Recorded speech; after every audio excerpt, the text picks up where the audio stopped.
This is County Executive Steve Shue. You're listening to the Maryland Crabs Podcast. Live from a grungy kitchen table located in Annapolis, Maryland's scenic and historic capital, it's the Maryland Crabs Podcast. With each episode, your hosts, Tim Hamilton, John Frenay, and the occasional guest will dive in and pick apart the stuff that really matters most to you. We're too lazy to actually solve any of these problems, but we can definitely stir the pot. From schools, politics, parking in the fire lane, to those horrible people who drive BMWs. And here with this week's episode, live from the kitchen table, Tim Hamilton and John Frenay. It's the Maryland Crabs, and we are going into a literal storm as we go into this. This was good timing on our part. It is. So if rumbling, that's the storm behind us. And if it goes dead silent, you know that we lost power.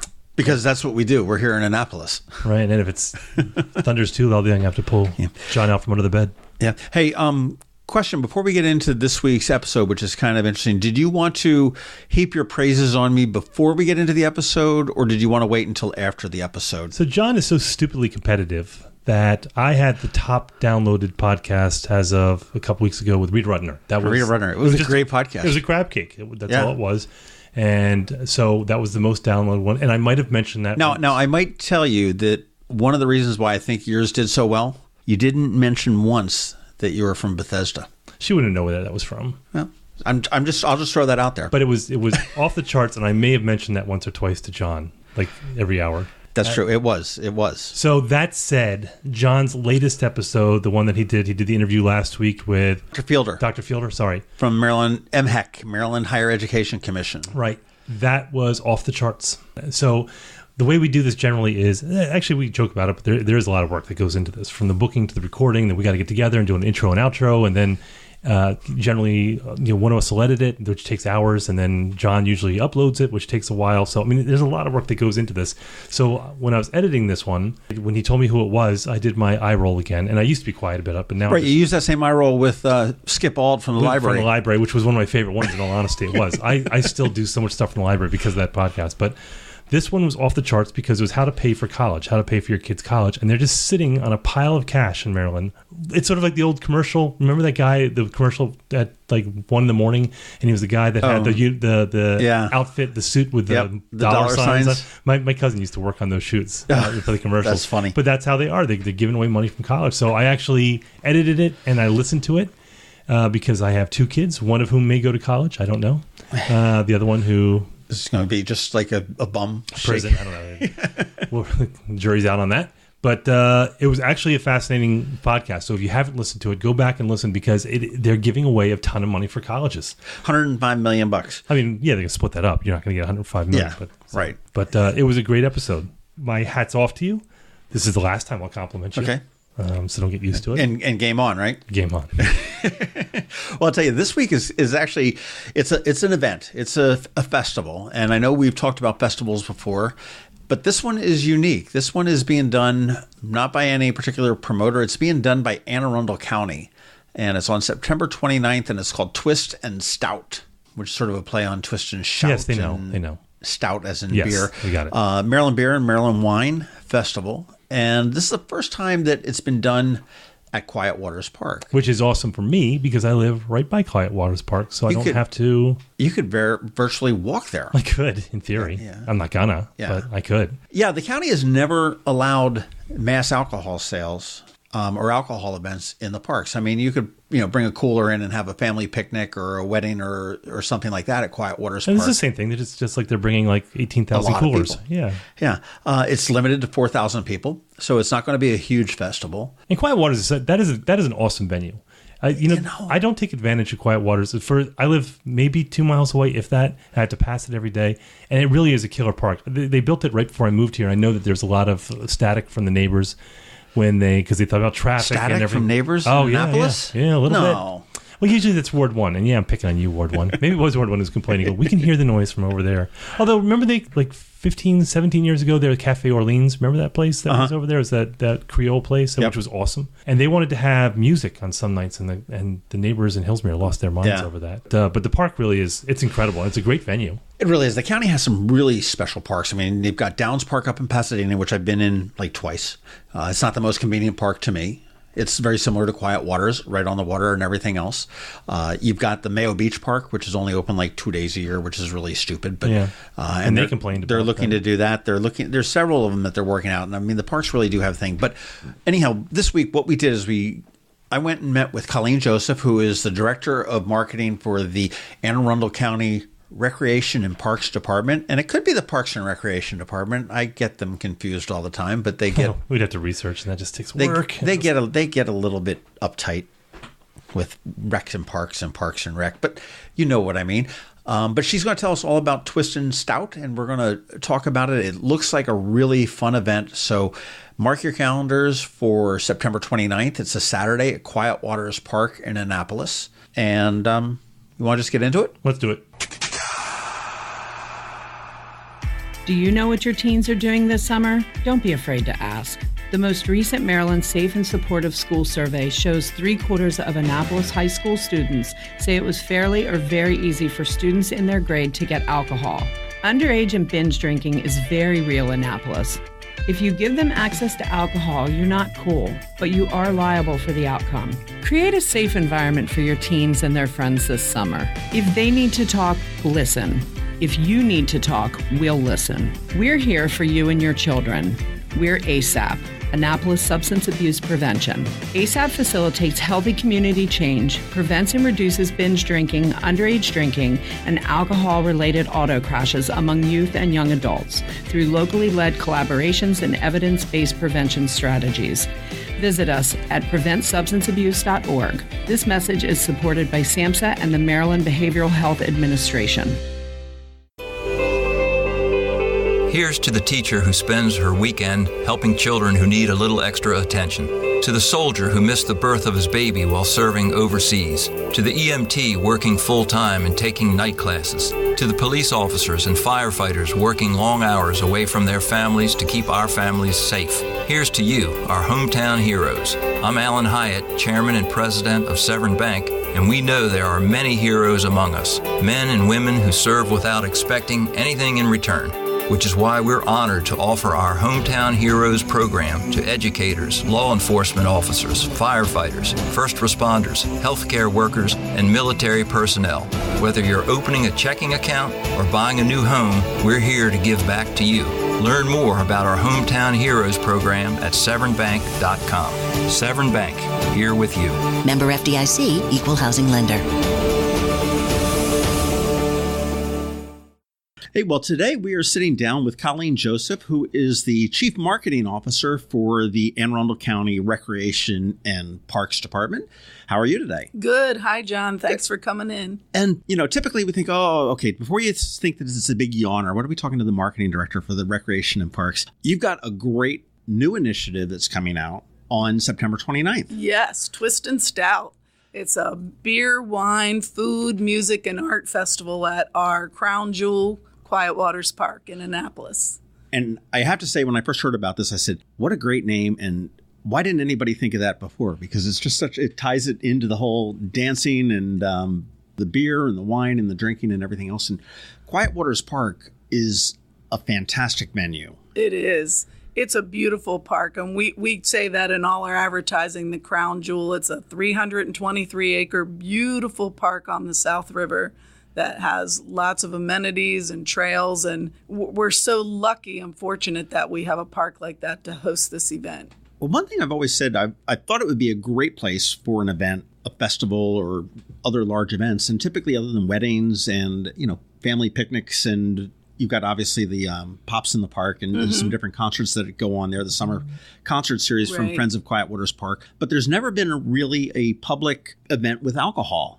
So this is a first for you, right? No. Well, the Friends of Quiet Waters Park started about 2 years ago doing art in the park, hosting their galleries. And they have, sell little glasses of wine and stuff, but not a big festival like that. Even though that's an event that draws people, this is the first festival of its kind for Anne Arundel County Recreation and Parks where we're going to serve alcohol in the park. Is this something that may come out to Downs Park or to Mayo Beach Park or some of the other facilities within the county, or you don't know? Or I think that if this is successful, we would take it in different ways to different places. We just opened the historic concession building at Fort Smallwood Park, right next to the boat ramp, and it's on the water. And it's really pretty. And we've talked about, boy, wouldn't this be a great place to host like wine dinners right there on the water? So there are some opportunities in the future. Tell us a little bit about Twist and Stout. What do we expect out of this? Is this going to be a big drunk fest? Is it going to be a big dance fest? Is it going to be, what's it? What do we expect? So I'm going to talk about the name a little bit because a couple people have told us, and we for the longest time called it the Wine Festival or the Beer Festival, trying to come up with the name. Well, that sounds pretty apropos for government to come up with it. Let's call it the Wine Festival. And I kept saying, no, we have to have something. I mean, there's a lot of fun names out there for these kind of festivals. So I'm going to give the credit to our director, Rick Anthony. He called me in one day and he said, what about Twist and Stout? And I grabbed a piece of paper off of his desk and I said, I like it. And then I sketched out the logo.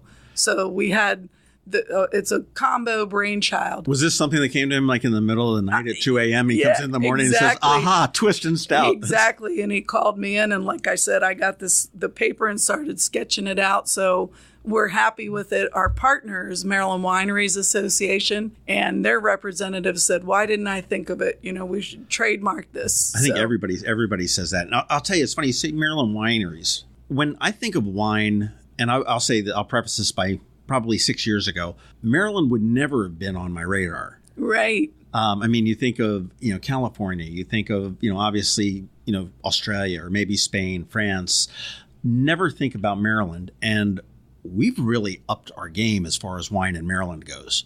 I know that there's the Kegs and Corks Festival that does it earlier in the summer. Right. And that's sort of where I got turned on to all the different wineries that we have here. And they're really very, very solid. I mean, I know right here in Annapolis, we've got great frogs. Yep. And there's just so many of them. The Eastern Shore, you've got the Eastern Shore. Right. And there's St. Michael's Winery. And we have Thanksgiving Farm in South County, Anne Arundel County. So right now, we'll get more too. But right now, we're up to about 15 Maryland wineries attending. And so talking about Maryland Wineries Association, we partnered with them because they have the expertise. We're bringing the fun. We're bringing the bands and the artists and the food trucks and all of that. But they have the expertise, and they represent Maryland Wineries Association and craft brewers. So they represent the craft beer too? They represent both. So we'll be having craft beer. Now, is the craft beer limited to craft, or is it limited to craft beer? Yes. Okay, so and Maryland. Okay, so it's Maryland craft beer. Yes. So we're gonna see probably like Flying Dog and and whatnot there, but we're probably not gonna see Budweiser. Correct. Oh, and very cool. Chesapeake Brewing, they opened recently, I think, up in Odenton, so they're participating. That's right. So we'll have more of the IPAs and things like that. And again, Maryland is coming on the radar as far as craft breweries. I mean, yes. I know you've got Jailbreak out in Laurel, and there's several others there. And I know Comptroller Peter Francho is fighting the battle on helping them out. And that's right. Guinness is coming into Baltimore, so into the area. So that'll probably be a big infusion into the beer scene there. Mm-hmm. So this is truly a Maryland festival. It is. Right here in Anne Arundel County. Right. And because we have been contacted by some other distributors, but we're really keeping it true to Maryland beer and wine. So we're looking forward to having all those vendors represented, and they'll be in the general admission area. And then Bay Ridge Wine and Spirits here, that's our neighbor at Quiet Waters Park. They're part of Maryland Wineries Association. That's like a trade association. Chuck Farrar is a great partner. He's awesome, and David's been helping us. So they're actually going to be set up in the VIP tent. So in the VIP tent, we'll still have Maryland wine and beers, but they'll be a little bit higher quality. And David and representatives from Bay Ridge Wine and Spirits will be there, and they'll be talking to you about the different wines and how to pair them. And in addition to the sampling for the day, all of the wineries will have glasses for sale and also bottles for sale. So you will be able to purchase some of the wine too. Also, Bay Ridge Wine and Spirits is going to bring a growler station and set up growlers to serve they've the got Maryland a portable beer. growler Yeah. station. Mm-hmm. Very cool. So. Now, okay. Well, let's talk a little bit about what's included. I mean, the admission is Right. It's so 20. the tickets are general admission. Right. Is $30 in advance. Tickets are on sale now. twistandstout.org. There you All go. one word, twistandstout.org. Tickets are on sale now. $30 for general admission and $40 the day of. VIP tickets are $75, and that includes a VIP tent, a little higher quality porta pots, a little bit of food. We have working with Grumps and Smokehouse to provide some food Also, in there. two of my favorites. Yep. And just a nice, nice setup area and a little baby special gift, a little larger sampling gift. But the general admission people will get tastings from all the wineries, unlimited.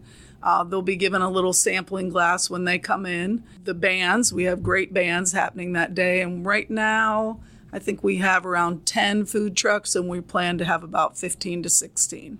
Wow. Okay. So this will be fantastic. Now, this is all sort of centered around the amphitheater. That's right. So we're limiting the ticket sales to 4,000. So you need to go buy them now. Yes. So I know people are going to wait till the day of or figure it out. And we haven't really advertised that, but we're limited to 4,000 because of the parking at Quiet Waters. That's how many people we can fit in there. And we've done the formula with so many per car. So anything that's beyond the visitor center, the road will be closed there. And that'll be the whole festival with all the tents. We're going to have retailers, crafters, information. Of course, we'll have EMTs on site and the wineries. So Quiet Waters Park will actually be closed on the 29th. It will be. It's a ticketed event only. And so, I mean, but will festival goers have the run of the park, if you will? Yes. As well? They absolutely can. So if you want to take a break and walk on some of the beautiful trails or go down to the waterfront? Yeah, or go up to the visitor center and look at the gallery. You'll get a wristband when you come in, and then you can go anywhere. But people that don't have a wristband won't be allowed in. And the parking, as you know, at Quiet Waters goes almost all the way out to Hillsmere Road. Sure. So we are going to have vans. We'll have shuttle stops. So you'll be able to take a van from your parking spot all the way. They'll drop you off right at the top of the hill of the festival. Even our we're not even letting our staff park on site. They're parking off at some of the elementary schools, so we can reserve every parking spot for the festival goers. That's fine. I guess if tickets are available at the day of the event, I guess you purchase them at the guard shack? Right. You'll come down to the festival, and we're working with Mission Tix. So they'll be there selling tickets. If it's sold out, we'll do our best to let everybody know on social media. And Annapolis. That will be when you put out the "I told you so." Yeah. So because we'll have to limit it. If we find that we still have tickets in demand after we're sold out, then that's when we'll talk about expanding and having off-site parking in future years. Fantastic. So what else do we have? Is it kid friendly? I mean, obviously they're not doing drinking. I mean, is there stuff for kids to do? And obviously, other than the park, there is not. This is really an adult-driven event. So I mentioned the general admission and VIP tickets. We also have a designated driver or under 21 ticket for $25. They get free water and they get to enjoy everything else that the park offers. We actually have Essentia. I don't know if they've come on as a sponsor, and they'll be providing free water for everybody. Very nice. So you said in the beginning how it was, so we covered food, we've covered wine, we've covered beer, we've covered music, and you said art. Art. I think this is what makes us different and how we've included the Friends of Quiet Waters Park. I want to interrupt you real quickly. The Friends of Quiet Waters Park is a separate nonprofit entity. That's right. A little bit of a history, I think, is probably in order here. Quiet Waters Park was a farm at one point. Yes. And I'm going to show my ignorance here. Okay. That at one point the county, whether it was going up against development or something like that, the county said, hey, no, we need to buy this and preserve it. That's right. That was former county executive Jim Lighthizer. Okay. And so he kind of fought against everybody else was saying, no, they could have the taxes and the tax base if they made it houses. But he fought, and people thought that it would bring people from outside into Anne Arundel County, and now it's so beautiful. And if you look at the real estate ads, they'll say located near Quiet Waters Park. So all of our regional parks have a Friends group, which is a nonprofit volunteer group, and they have a board. And they work like they raise money during the summer concert series. You'll see that they take donations. The Art in the Park I mentioned before, they take donations for that. They get sponsors for the concerts, and they work hard to raise money for the park. And by raising money for the park, then that allows them to give money to the park for improvements. Okay. We've had the Friends of Quiet Waters Park help with various things, even if it's buying a badly needed pickup truck that, hasn't been funded. But they do things to improve the park. Some of the money from the art in the gallery goes to the park. So this is supplementing the county's budget, which is obviously funded by tax dollars. Right. And they help run things. They help run the summer concert series. They volunteer at events. So they are a benefactor of this event. Right now, the Friends have a nature center campaign. They want to build a nature center in the upstairs of the Quiet Waters Visitor Center, and they need some funding for that. So they're helping us advertise and volunteering at this event, and they're a benefactor. And then I was talking to you about this last week. Our second benefactor is going to be the Capital Gazette Memorial Fund. Fantastic. And, yeah, we're really happy about that. And we'll be providing money to that fund, which, if you read about it, is to support people that are going to go into journalism at the University of Maryland in the names of the reporters that we lost. This is one of two funds that is being administered by the Community Foundation for Anne Arundel County. The one is the Capital Gazette Families Fund, which is making distributions to the victims and employees that were there that are affected, and the families of those that we lost. And then there is the separate fund, which is the Capital Gazette Scholarship. I think Scholarship Fund is the name of it. Yeah. And that's the one that this festival will be supporting. That's correct. And not just this year. For as long as we have the festival, we'll keep donating to that. Oh, that's great. Yeah, and we'll keep donating to the Friends until we get the visitor center. But we always have benefactors for our events. But going back to the art, because if you've been to Quiet Waters, we have that beautiful gallery where the exhibits change out. So we said, well, what can we do to make our festival a little bit different and really represent the park and what it's for? So we are going to have 10 plein air artists on site painting the festival. There'll be 5 in the morning and 5 in the afternoon. So they will be painting the festival as it happens. And the Friends of Quiet Waters Park will be hosting a little pop-up gallery on the festival grounds. So those 10 artists will have the plein air festival paintings for sale. And they'll also have 3 to 5 pieces of their artwork for sale. So if you go to twistandstout.org, we have some samples of their painting and bios for each of the artists. And those paintings will be for sale, all of them, with a portion of the profits going to the Friends. And we have an in-kind photographer, Jeff Jackson, and he'll be on site the day of the festival with video and still and drone photography. Great. So he's going to take digital images of all the paintings of the festival, and then we're going to send out an email after the event to all the people that have bought tickets and ask them to vote. So the one that's picked will be our advertising and our poster for future Twist and Stout festivals. Very nice.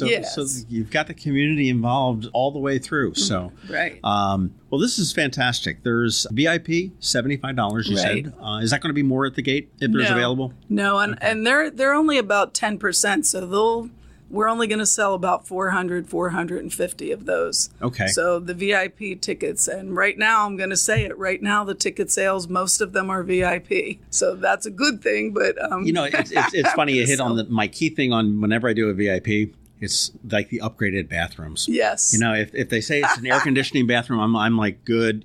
Throw in parking, that's awesome. Yeah. If I don't have to stand in line, I know there have been some festivals where you stand in line for an ID check, and then you stand in line for something else, and it drives you crazy. We're going to have lots of potties, and then we also have facilities at the park already. I want to talk about the music a little bit, because we've reached out to get some really fun bands.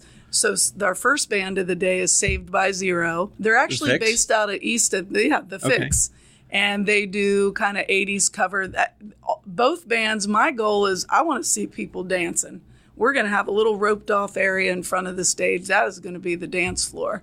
And we want to see people up and moving. And our second band is called The Groove Spot. And they perform all over the place at big festivals. They perform at Maryland Live. And they are an 11-piece R&B band, and they do R&B from every era. They are in awesome costumes. They come out. They get the audience moving. From Motown to whatever. Yeah. I met them at Fido at a fundraiser for Gigi's Playhouse, and by the second song, I got to talk to these folks. And here's the funny thing. So one's from Easton and one's from the D.C. area. Both lead singers were raised in Hillsmere Shores, right next to Quiet Waters. Isn't that unbelievable? That's bizarre. I know. That is bizarre. Well, I'll tell you, if you're looking to get people up and dancing, I would say 80s covers. Yeah. And R&B. And R&B is the way to go, because I know you look at some of the 80s cover bands that play like at Union Jacks or something like that. Yeah. They're always selling out. They're always right. Saved by Zero plays at Union Jacks a lot.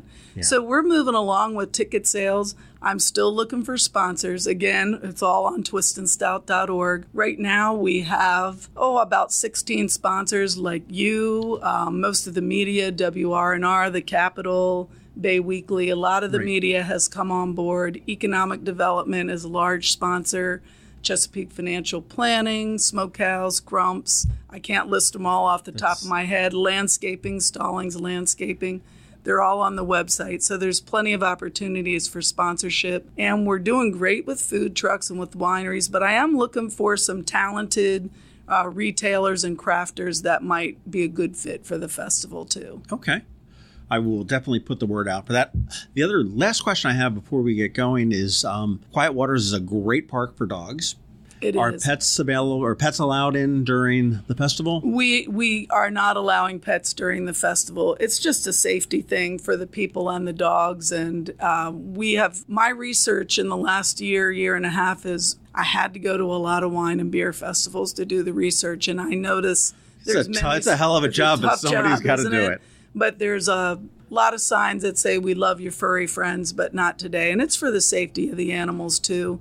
Since the festival will be set up in front of the dog park will be closed. Okay. But certainly if people want to just walk into the park and use the trails to walk their dogs that day, not attending the festival, they could walk in, but they won't be able to drive in. Right, I've got you. That sort of begs the question then, too, is what do you do about the walk-in people? We talk about that a lot. I mean, if people want to come... Do we hunt them? No, but the park is closed except for ticketed events. I know we have neighbors in Hillsmere that are able to get into the park through their back gate or whatever, but you won't be able to participate in the festival if you don't have a wristband. And we've gotten a couple of comments on social media, but it's one day and it's a good cause. Right. So, and if somebody wants to go to all the trouble to bucket, then okay, right. Well, then we lost out a little bit That's on that, right. though. The parks are closed on Tuesday right now, so, you know. Are there any other things that we need to know? Can we leave and come back throughout the day? Yes, just keep your wristband on. Okay. Outside food and drink, I'm going to say, is probably a no-no. We allow people to bring coolers in case they have dietary needs. So they can bring coolers in, but the coolers cannot contain any alcohol. Okay. We do have Anne Arundel County Police working with us. We have hired a security company.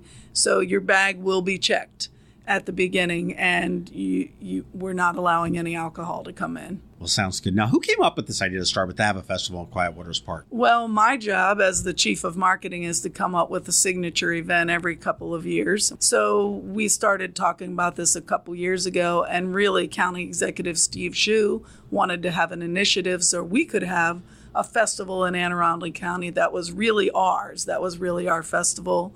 And, of course, my boss, Rick Anthony, our director, we've been talking about this for years. So finally, we all came together to make it happen. And I will tell you that it really is a county initiative. We have worked with the Office of Law and Purchasing, Fire, Police. Everybody right now, OIT is helping us to get hot spots for the vendors. So we've had a lot of support from the county executive's office and our other agencies. And my marketing team is small. It's 3 people. So this is an all-hands-on-deck department initiative. I have people doing marketing stuff that never in their wildest dreams did they think they would be doing marketing and events. Well, I for one, am really psyched about it. I think, Colleen, I think the name is tremendous. I think the concept is really good. You can't beat the venue. Right. And Twist and Stout. Get your tickets at twistandstout.org. And it's a partnership between the Maryland Wineries Association and the Anne Arundel County Department of the Anne Arundel County Recreation and Parks Department. Yes. Or is it the Department of Recreation? Department of Recreation. Department of Recreation and Parks. Okay. You need an acronym. I know. We say DRP. Okay. DRP and Maryland Wineries Association bringing Twist and Stout to you September 29th, Saturday at Quiet Waters Park. Right. Get your tickets now because they are limited. They will be selling out. I am quite sure of that. And I'm looking forward to it, and we'll see you there. Good. Thanks, John.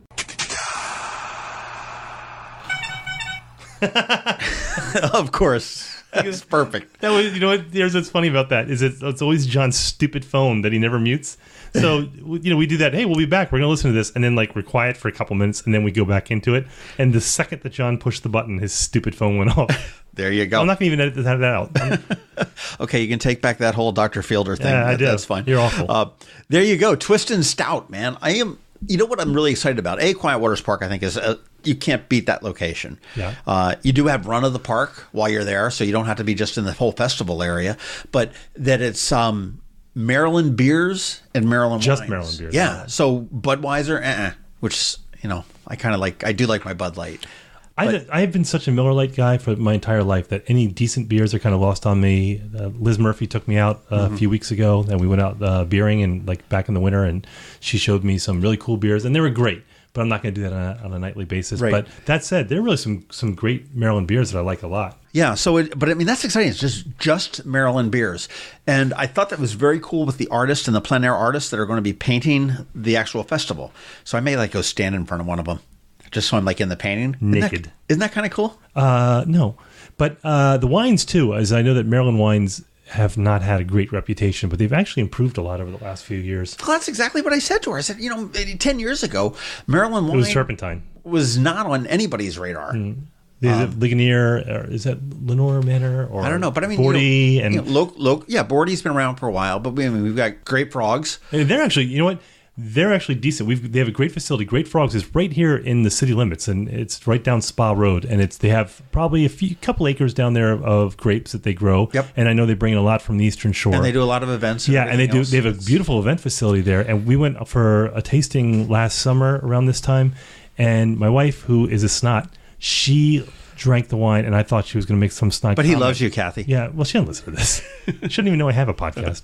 But it's she was actually impressed with the wine. She actually bought some bottles, and she goes, my expectations were low. I do. It's funny. I'm not a huge wine buyer. I like to drink wine. I go out and drink it. I don't buy a whole lot of bottles to drink at home. But when I do, I'm usually at Annabeth's for some reason, and that's where I buy Grape Frogs. Oh, really? I go to many other liquor stores. Annabeth's on Maryland Ave. Annabeth's on Maryland Avenue. They're always open. That's why I love them. They're open. Like you could go there at like midnight, and they're open. They get it. They do. They do. One really of the few. But get your tickets. Twist and Stout. I actually will go. .org. And I don't know. I'm going to put some pressure on them. because there's food trucks there too, you said, right? Yep. Yeah. 15 in county. But I'm going to put some pressure on them and see if I can't get some free tickets to give away. So Colleen, if you're listening to this, let's see if we can cough up some free tickets there, okay? Yeah, go talk to Shu. People. Go talk to Steve Shu. See if he can slide a few our way to give away for Twist and Stout. Get your tickets. They're not expensive. twistandstout.org. And that's that. Hey, Market House is open. And you've been. I went. So I went the first. I've not eaten. I went the first night. Did we talk about this last time? I think we did. So we talked that it might be open last time we did, and sure enough, we went. Well, I went that Wednesday night or the Tuesday night. So it was a week ago. And so it's like, 9 days when you hear this. And I got there at 10 till 6, and it was going to be open till 6, and went in, and it was just packed, wall-to-wall people.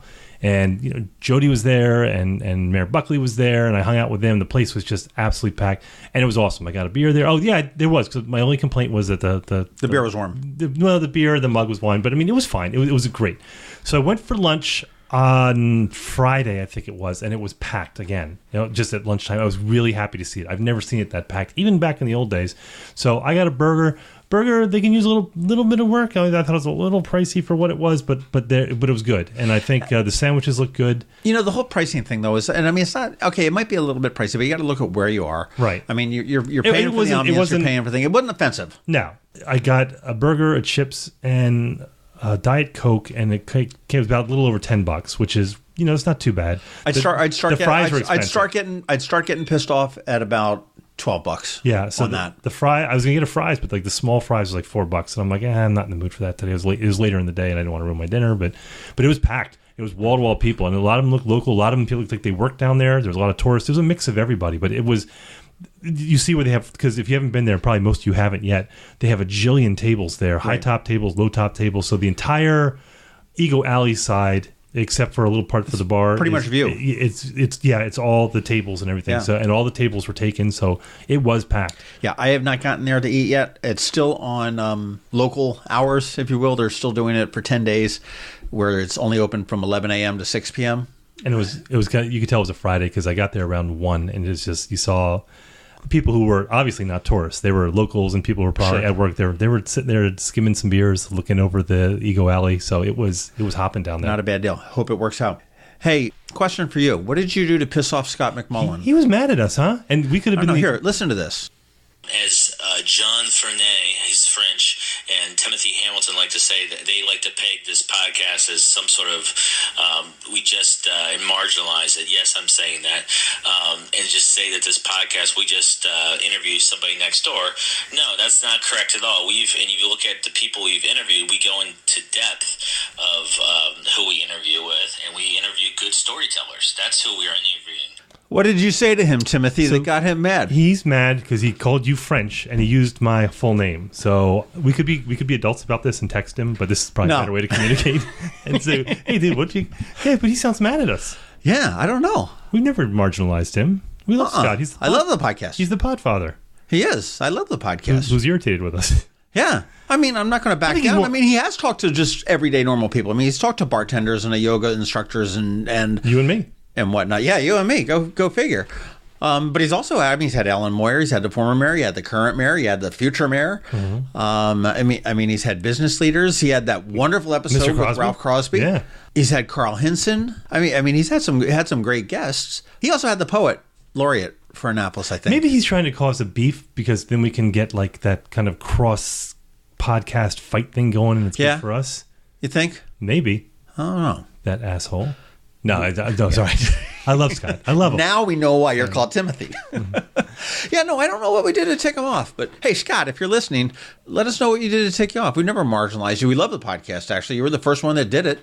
I think he's mad at you because he called you French. Yeah, and what's the deal with that? Isn't it French? Frenet? I'm not an immigrant. Isn't it French, though? It is. It's got French roots. Yeah. So it's 16th century French. Yeah, that's true. Well, I don't know. Have we pissed you off, Scott? Sorry. It was unintentional. Didn't mean to. It was John, right? It had to be John. I don't take people off. Other than that, didn't mean to marginalize you. Oh, I did take a couple people off. There you go. Well, if you want to marginalize us, send us an email at info@themarylandcrabs.com. Yeah, marginalize there. You can marginalize us on Twitter at MD Podcast. That's a great place to marginalize us. You could go to Facebook, which we were just talking about a little bit ago. It's kind of dead. I'm tired of Facebook. I'm not on Facebook much at all. Like I go on for things I have to do business wise, but to be honest with you, I'm never on Facebook anymore. It's dull. Yeah. It's like looking in the refrigerator. There's nothing there. You go back. There's nothing there. But you can marginalize us there. You can look for the Maryland Crabs Podcast. We're on there. On Twitter, on the other hand, I love Twitter. Mm-hmm. So there's plenty of places to marginalize us. If you've got suggestions on guests, topics, and everything else, feel free to send them our way as well. Make sure you get your tickets to Twist and Stout at twistandstout.org. And is there anything else I'm forgetting? No, and we're trying a little experiment. I think we ought to tear down that fourth wall here. We're going a little bit shorter this week on purpose. I don't think that we miscounted. Yeah. We just want to see if you guys like a little bit of a shorter podcast. We could ramble on forever as we are now. And the last two, we've actually gotten right into the meat of the podcast early on with Dr. Fielder, and then we saved the BSing for the end. And so let us know how you like it. We'll see how it is. I guess that's about it. Yep, that's about it. So enjoy your short podcast. Use the time wisely. Say goodbye, Timothy. Bye, Timothy. This has been the Maryland Crabs Podcast with Tim Hamilton and John Fernay.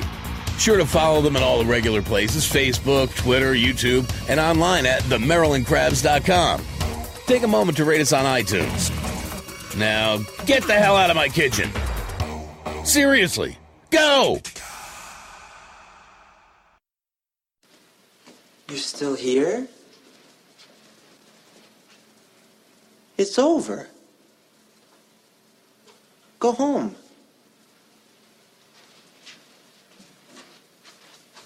Go.